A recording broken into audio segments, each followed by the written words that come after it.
I want to start by telling you a story about a small community near the town of Narok in Kenya.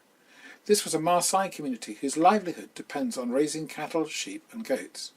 Increasingly, their way of life had been threatened by the shortage of land and pasture because it was being sold off for agricultural use. Their children didn't have access to good schooling and there were poor health facilities, and their future was looking bleak.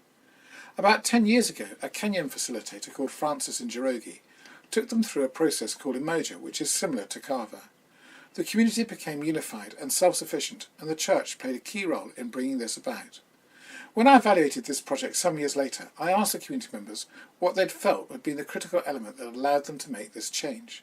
And they said it was Francis, the way he became part of our lives and community. He loved us, he loved our old people, he loved our children, and he even loved our chickens too. He gave us confidence to make changes and transform our community to what it is today. This passion and love of people is the most important quality of the Kava facilitator. So when we think about working with our community, the starting point has to be building relationships.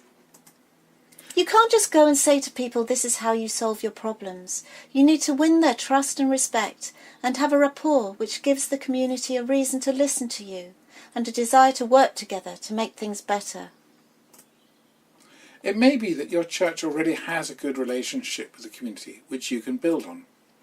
In other situations, your church may be a minority religion, and it's difficult to find a natural way to engage with the community. For example, in countries that are predominantly Hindu or Muslim, there may not be a natural link with the community. But whatever your situation is, you need to go into your community with a humble heart and an openness to learn. When Moses stood before the burning bush, God told him to take his shoes off because he was standing on holy ground. This is a very moving passage because we hear about Moses hearing and feeling God's pain for the suffering people of Israel. This is deeply profound because as we tread on the soil of our communities, we are treading on holy ground. We need to hear, see and feel at gut level the pain the people are going through. We also need to recognise that communities are constantly changing and have their own dynamics, and we need to take time to appreciate this.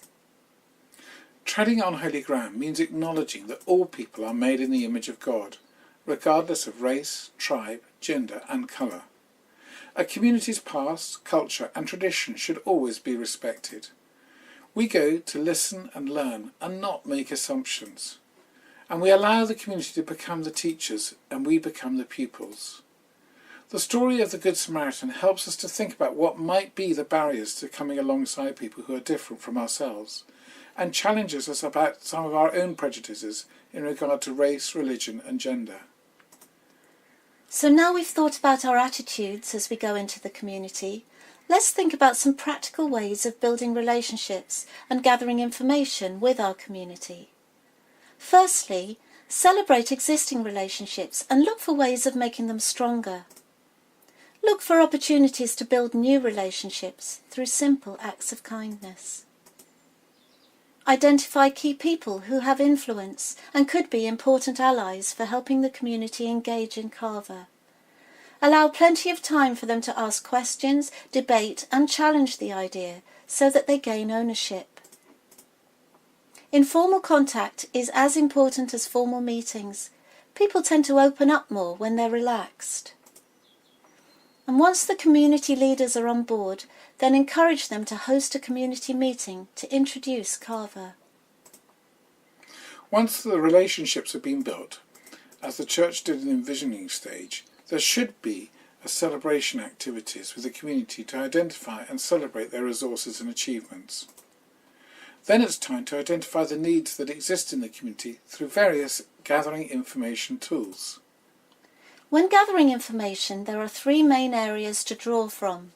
The first one is discussion groups made up of young people, parents and the elderly. The second group are people who have specialist knowledge in certain areas, such as health workers, social workers, teachers and government officials. The third source of information is from local statistics.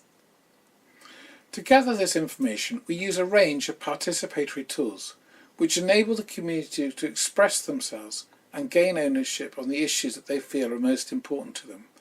Once the information has been gathered in, it's analysed and prioritised. The process and the way it's carried out is just as important as the project or initiative that comes from it. Because transformation is only sustainable if achieved in a spirit of cooperation and good relationships.